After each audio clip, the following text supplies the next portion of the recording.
Okay. Assalamu alaikum wa rahmatullahi wa barakatuh.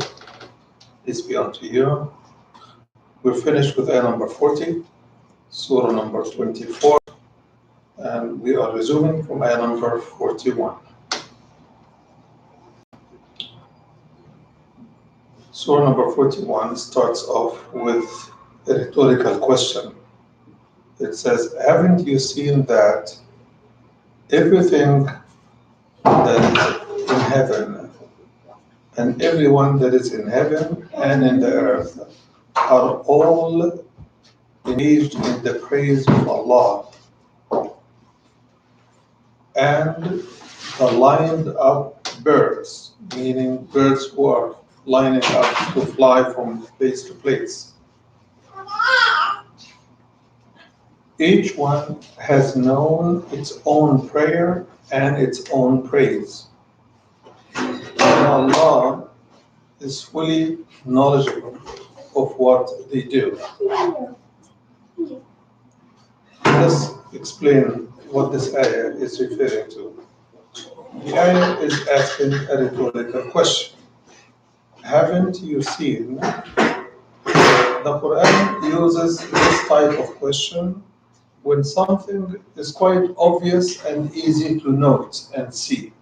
So it says, haven't you seen? Which means definitely you must have seen that everyone in heaven and in the earth are engaged in the praise of Allah. And the birds who are lining up or lined up, each has known its own prayers and their own praise. And that tells us that each of the creations in the heavens and the earth are engaged in the praise of Allah, and that each one they praise Him and pray to Him a specific type of praise. It's called their praise. So maybe the birds will be praising Allah in a way different from other creatures. Maybe the angels will be praising Allah in a way that's different from other creatures. Maybe we humans are praising Allah in a way that's specific to us. So each has his own prayer and praise, and each one knows their own prayer and praise. And Allah knows well all what each is doing. So the birds are praying their way, the animals, the angels, the humans, the jinns, and Allah is listening to all, and He knows what each group is doing. So this ayah is about exposing us to the vast power of knowledge, monitoring, healing everybody all at the same time, rewarding everybody at one and the same time. And that means Allah is indestructible. He knows what you're doing, and He knows what you're not doing, and He knows what's happening next to you and away from you and behind you. And one event does not distract Him from the other. Then to show us more, the following ayah number 42, it says, and to Allah belongs the dominion and the kingdom of heavens and earth, and to Him is the fate of everybody. Everybody will end up meeting God. Everyone will end up before Him. Why?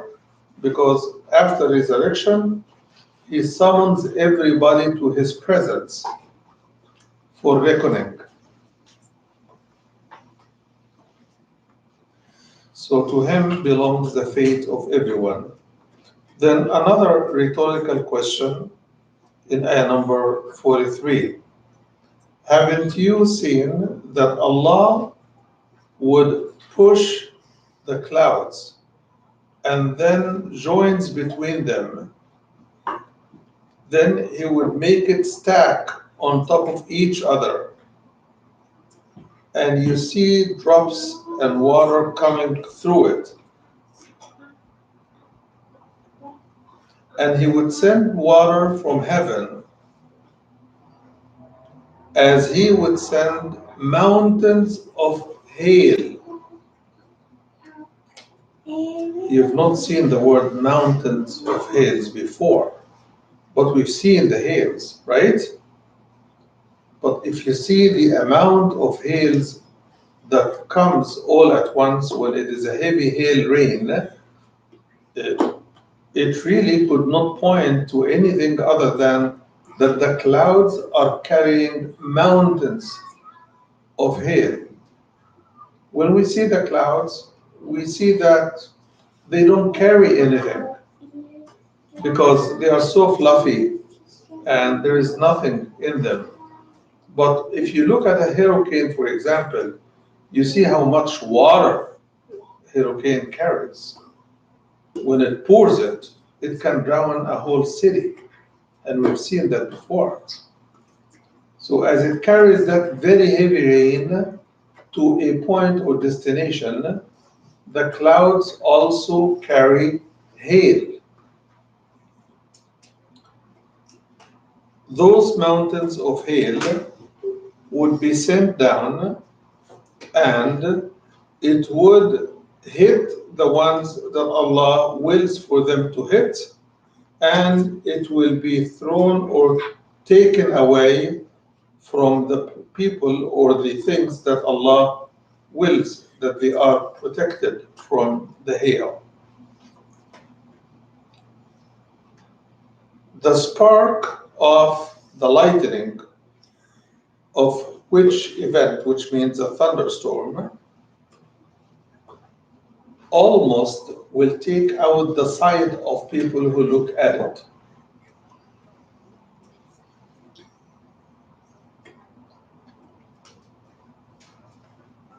And number 44, Allah turns the night and the day, meaning in place, or alternates the night and the day in place of each other.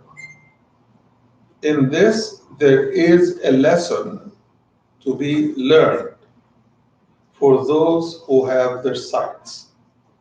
And here it is not talking about physical sights, it's talking about the sights of the heart.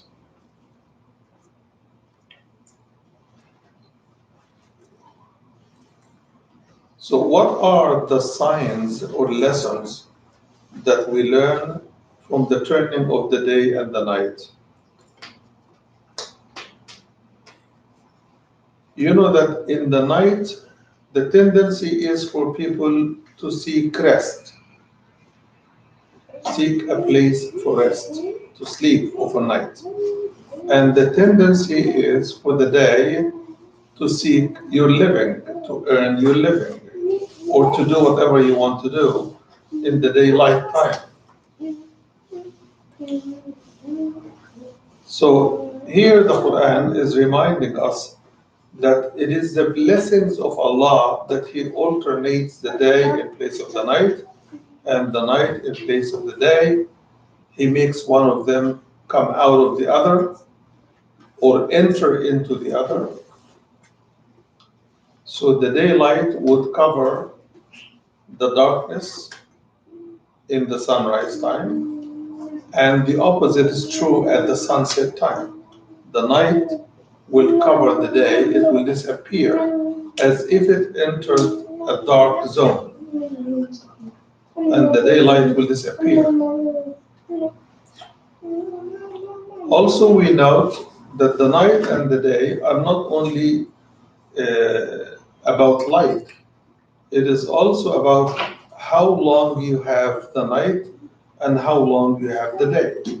So in the winter, you have the day much shorter. In the summer, the day is much longer. And the difference could be between like 8 to 16 hours or vice versa, 16 to 8 hours, day and night.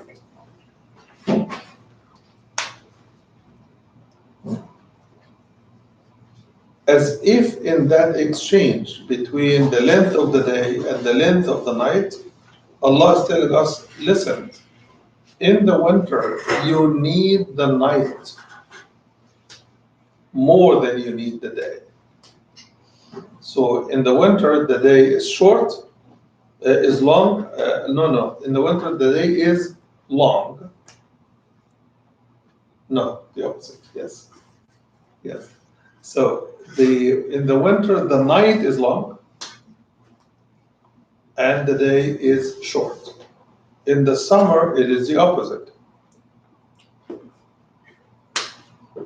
As if Allah is forcing us by the force of the day length and the night length, that in the winter, our bodies need longer time for rest, to recoup and to get back to its activity, to rejuvenate your cells and your health, your immune system, your brain focus, your blood circulations, all of this.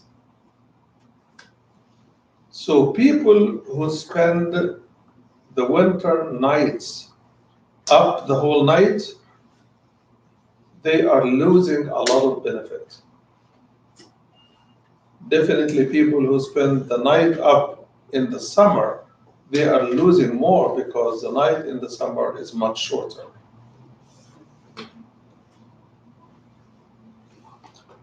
Ayah number 45. And Allah has created every living, walking creature from water. Every living creature is created from water. That is a fact. Even those very small ants or gnats or whatever, smaller or bigger, they also have water in their body. And they are created originally from water. Without water, there is no life. Science has proven to us that as much as the earth has about 73% on its surface water, and the rest are, the earth, ground, the body of the human is also 73% water. It's an amazing formula. So every living creature is created from water. Some of them walk on their abdomen or their tummy, and some of them walk on two legs, and some of them walk on four legs. Allah creates what He wills. Allah is capable over everything. Man, we are told in the Quran, has been created in the best of shapes. Two legs, but walking up straight, with his head up. All animals walk with their head down. All animals, they are looking down to the earth. And this is because there is a huge difference between animals and man. Man is created to look up, because what's important for man is the guidance that comes from heaven, the blessings, the mercy, to be godly, to be connected with the heaven, to recognize what's in heaven.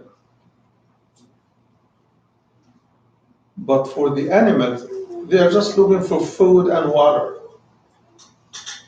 So people who do not look up for the guidance of God or do not follow it, the Quran describes them like animals. In whom illa kal an'am, they are like the cattle, the sheep, the goats, lambs. That's what the Quran says. They look like them, not in physical, but in their behavior. Why? Because they're only living for food, drink, and sleep and physical needs. These are the lower needs, and they are ignoring the higher sources of guidance, blessings, and mercy. Ayah number 46. Certainly, we have sent down clarifying ayat. Ayat is the plural of ayah. Ayah could mean sign, but here it means the words in the Quran. And then it is described as mubayyinat, which means clarifying. There are two types of ayat in this classification. One is ayat bayinat, which they are clear in themselves. And then there are ayat that play a role in clarifying other ayat or other issues or other subjects.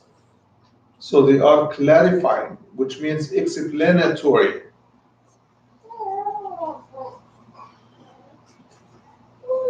For example, the ayat that talk about inheritance, they detail the inheritance. If you just imagine, we have about 2, 3, 4 ayat of inheritance in the Quran.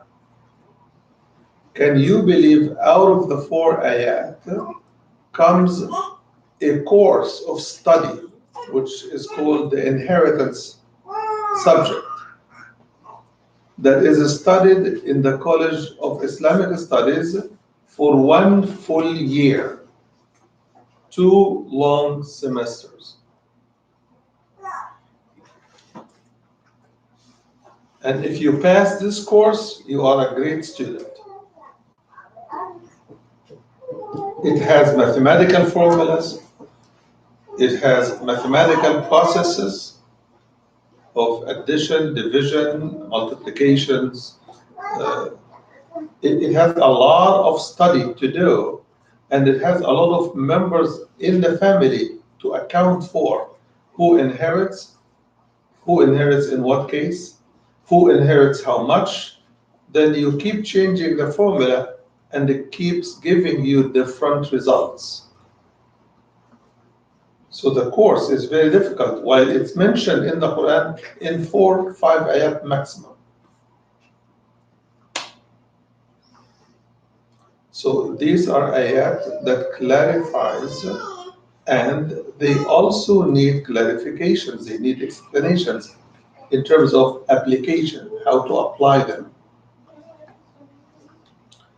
Uh, Ayah number 47, and they say, we believe in Allah and the Messenger, talking about the hypocrites in Medina. The ayah says, and they say, which means their faith is only a proclamation. They say with their tongue that we believe in Allah and in the Messenger and we obey. But a group of them will turn away thereafter, and those are not the believers. So, who are the hypocrites? The hypocrites are people who started off believing the Prophet, and then they denied the Prophet and denied faith because they discovered that faith requires sacrifice. You will have to pay zakah, you will have to attend prayer, you will have to leave your business, attend your Friday prayer. They don't want to do all of that.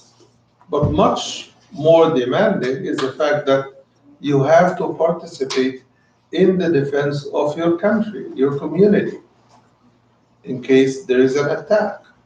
And that means you expose yourself to loss of life, money, family, close loved ones. So they said, no, we cannot do this. But at the same time, they don't want to lose the benefit of being believers, belonging to the community. So what do? They continue to claim belief and hide their disbelief from the believers.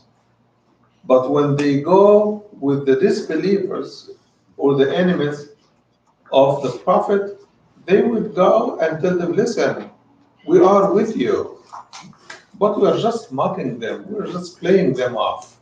That's all. So they are labeled as hypocrites, which means somebody who shows in the open something but hides the opposite in their heart. And they think that they are deceiving Allah or deceiving the messenger or deceiving the believers. The Quran says they are only deceiving none but themselves. They are the losers. So here it says, and they say, we believed in Allah and the Messenger and we obeyed, and then a group of them would turn away after that, and those are not the believers. And number 48, one of their description also is, and if they are invited to Allah and to His Messenger to judge between them, a group of them will turn away. But if they have the rights, then they come and show submission and obedience.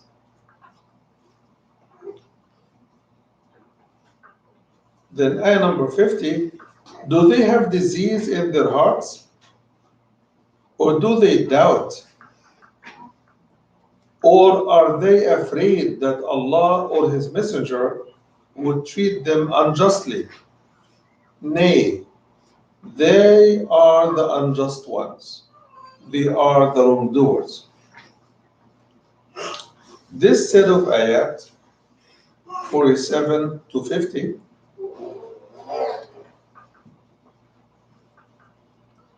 came after an incident.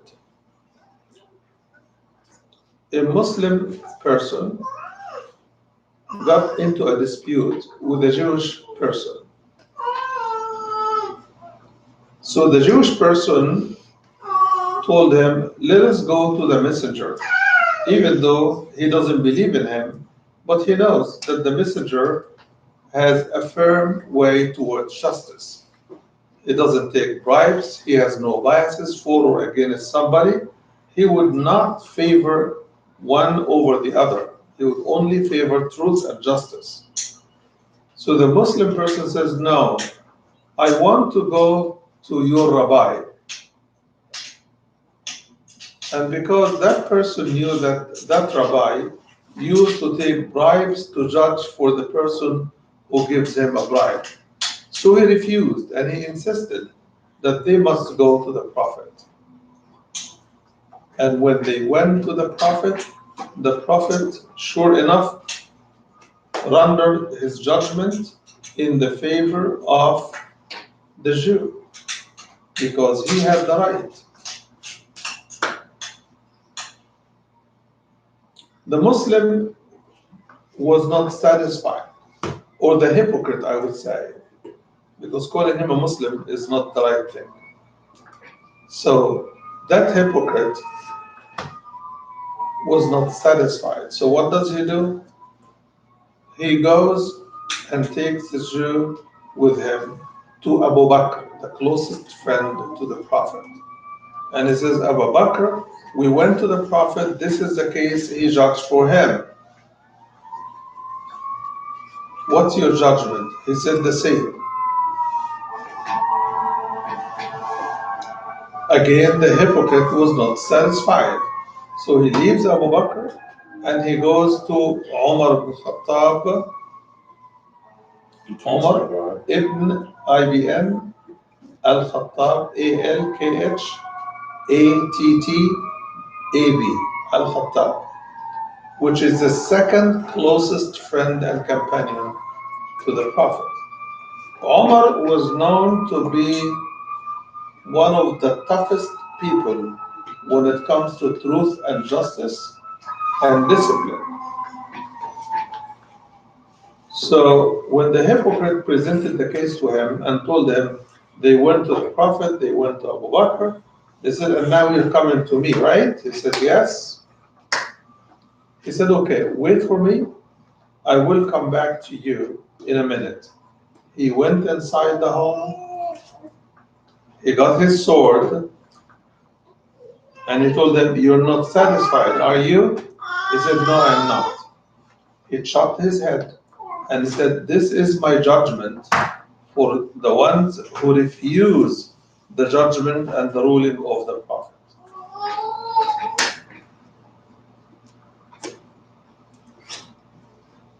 In this incident, you know the strength of the Muslim's position towards justice,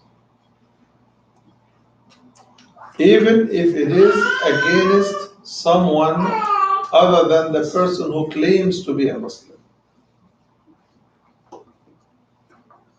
So, three consecutive rulings went for the judgment in favor of the Jew against the one who claims to be a Muslim. The Muslim on the other side, who claims to love Allah, love the Messenger, he refused to accept the ruling of the Prophet.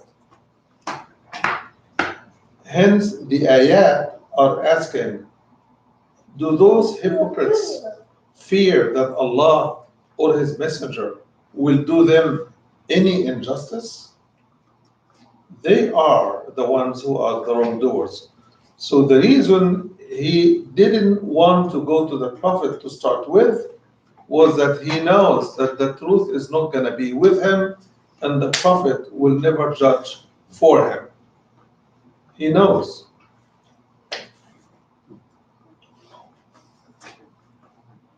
Therefore, we Muslims are instructed in the Quran when we judge between people that we judge based on truth and facts, not based on who is a Muslim or who is not.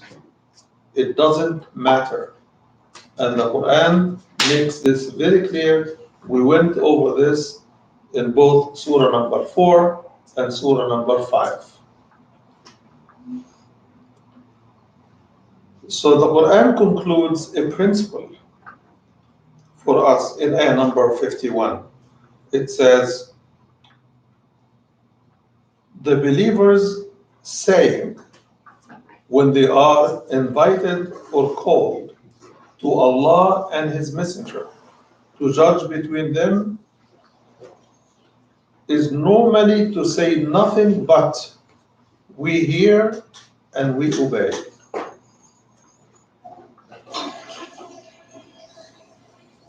The believer's position when they are called to Allah and His Messenger to judge between them is one position. We hear and we obey. A believer doesn't have an option to go to Allah, which means to the Quran, or to the Prophet, which means to his teachings and traditions, when they have a dispute with anybody, another Muslim, any person they have dispute with, they need to go to Allah and His Messenger as his judge or their judge. And those are the successful ones. Ayah number 52. And he who obeys Allah and His Messenger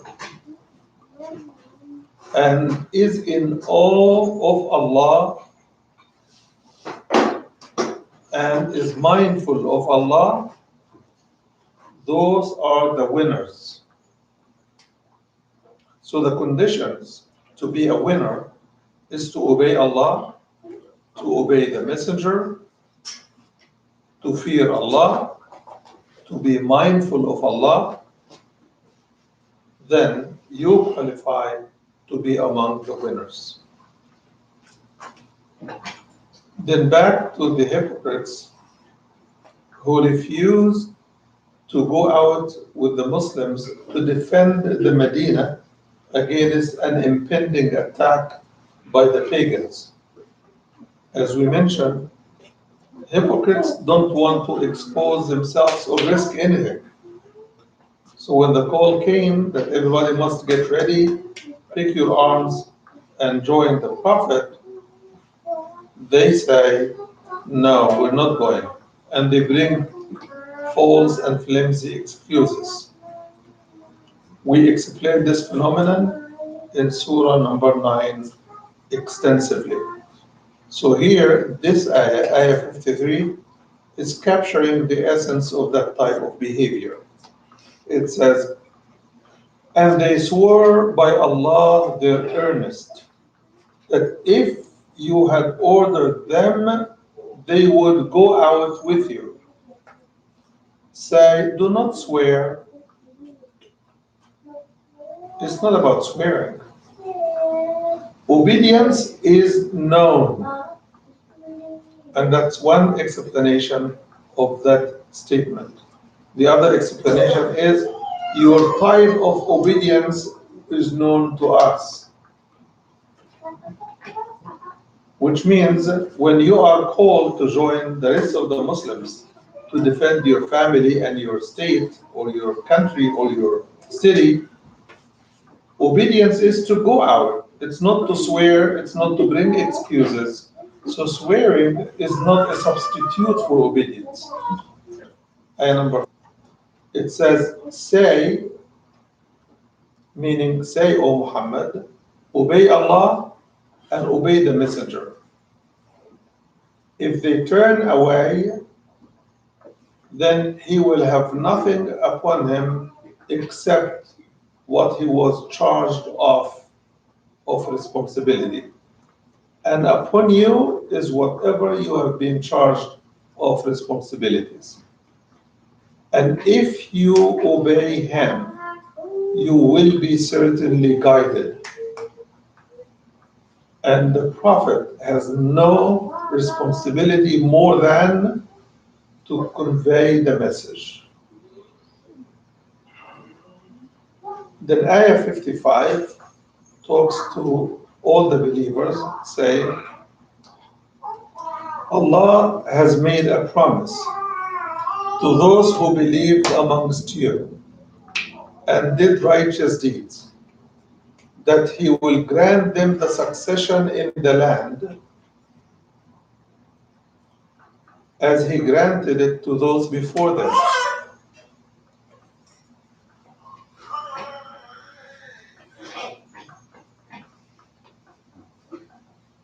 And He will empower for them their religion that He has chosen for them.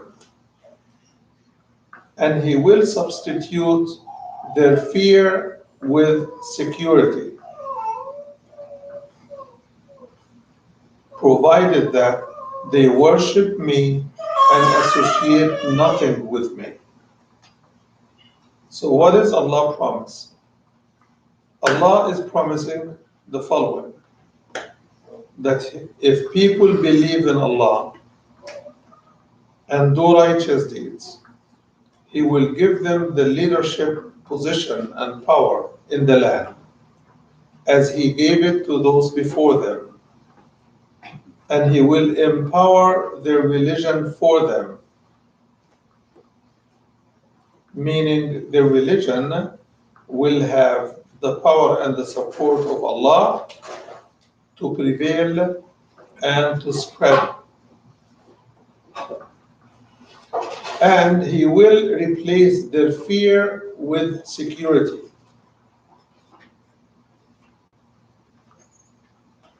If they worship me, Allah saying, and associate none with me. The question is, why does the ayah talk about worship Allah and not associate anyone with Him? Because normally, if a person worships Allah, he shouldn't be expected to associate anyone with Allah.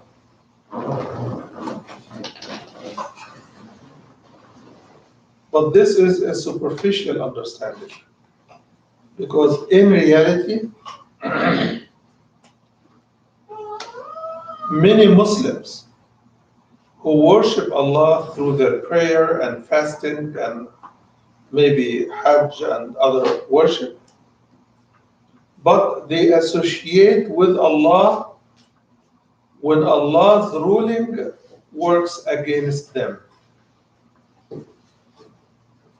Let me give you an example. A husband or wife who are going through divorce, each one of them thinks about the risk of what divorce will leave him with financially, possessions, properties. So each side calculates, if I go to the sheikh, this is what he is going to tell me. But if I go to the court, then the court has a different formula. So they look, if the formula of the court will give one side more, that side wants to go to the court. But if they think that the sheikh will give them more by judgment of Quran and Sunnah, then they want to go to the sheikh.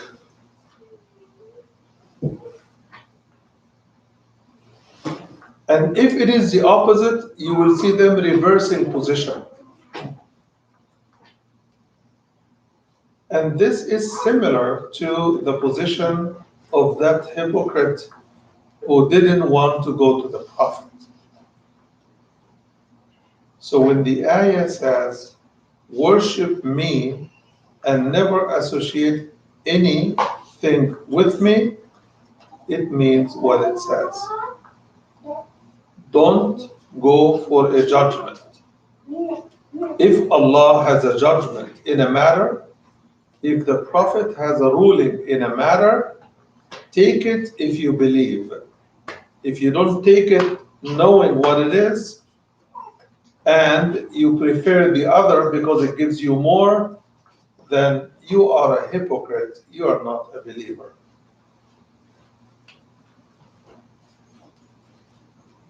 So the issue of shirk, S-H-I-R-K, or associating partners with Allah, or equating non-equals with Allah, all of this is not limited to idol worshiping. We think always that associating partners with Allah means that you bow down to an idol or a statue or anything like it. But if I bow down to my desires, that is a form of shirk.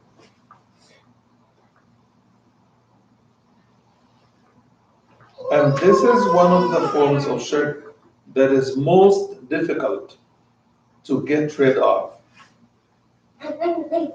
And it doesn't seem very obvious, so much so that the vast majority of Muslims fall into this type of shirk, which denies them the faith they proclaim, no matter how long your prayer may be, no matter how many times you go for Hajj or Umrah or anything, still, if you do not submit to Allah's judgment or to the Messenger's ruling, this is a form of shirk.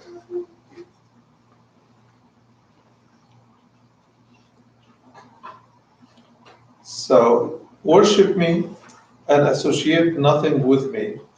And he who denies after all that, those are the rebellious ones.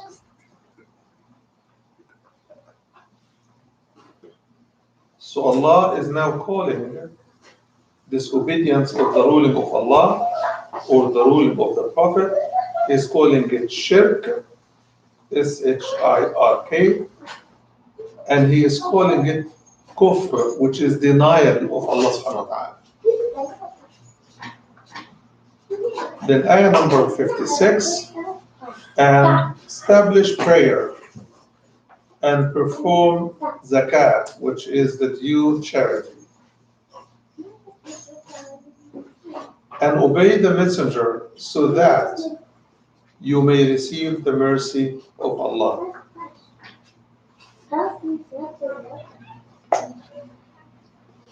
I want to stop here and ask if anyone has a question, because if we have questions, we have time for questions.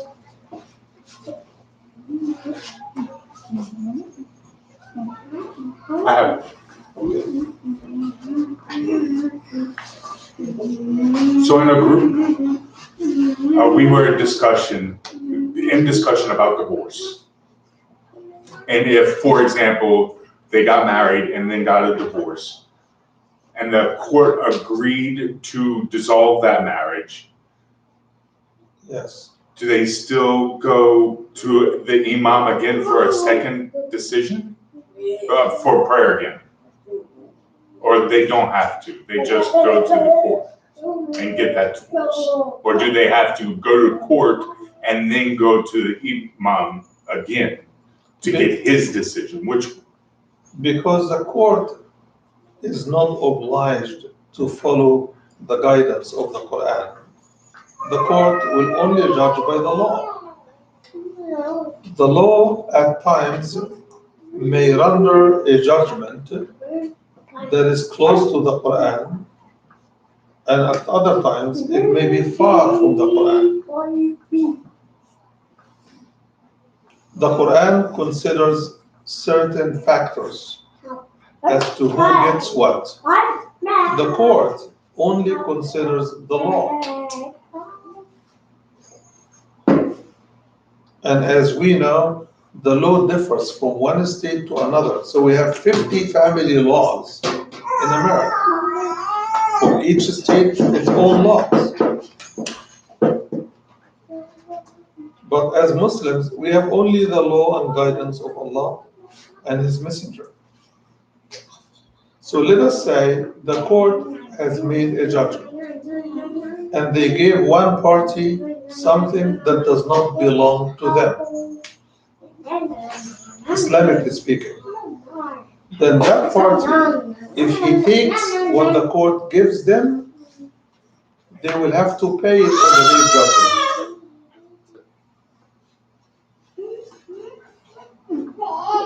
So what's your suggestion for either of those parties to go with? What is their best approach? To go first to the Imam to understand what Islam says. And my consistent recommendation has always been that the parties take the judgment of Islam rendered by the Imam as their agreement. And then go to the court and tell them we want to enforce this agreement. And the court will be happy to do this, because the court wants to save time and effort and money on each case. So if parties come to the court with their own agreements, like a post-nuptial agreement, then they will accept it. And let me tell you how vital this is. Not only if a judge judges and renders a ruling that is inconsistent with Islam, that you have to review it. But the Prophet himself says, if I make a ruling between two disputing parties, and one of them was more articulate and convincing than the other, one is more slick, and I judged for them what is not theirs, let them not take it. Even if the Prophet is a judge, and he judges for you what you know in your heart of hearts that this is not yours, do not take it. And he comments and he says, because then I would have given him a piece of hell.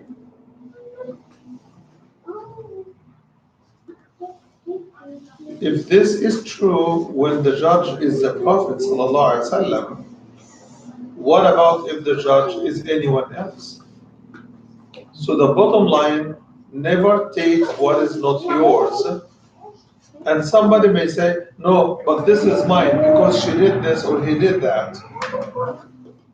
It is not up to your mind. It's not up to your judgment. You go to someone who spent their life studying the rules and the Quran and ask them, these are the conditions and circumstances. Who gets what out of these assets?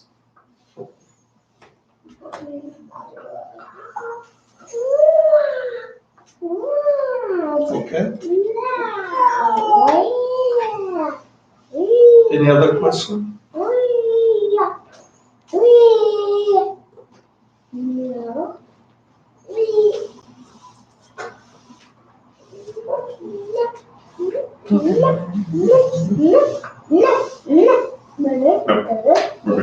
Okay. So, ayah number 57, which maybe we will finish and go. It says, do not you consider that those who deny God or deny His judgment could run away from God, or they could disable God, or they could impede God's power. No, they can't. And their final abode is fire. And it is the worst of abode. It is the worst of fate that they can receive.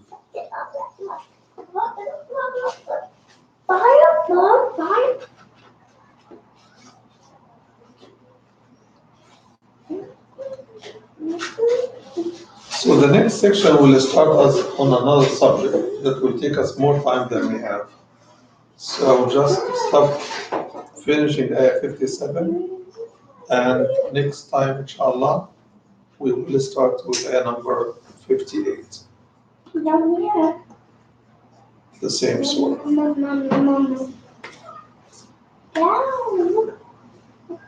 Thank you very much. Thank you.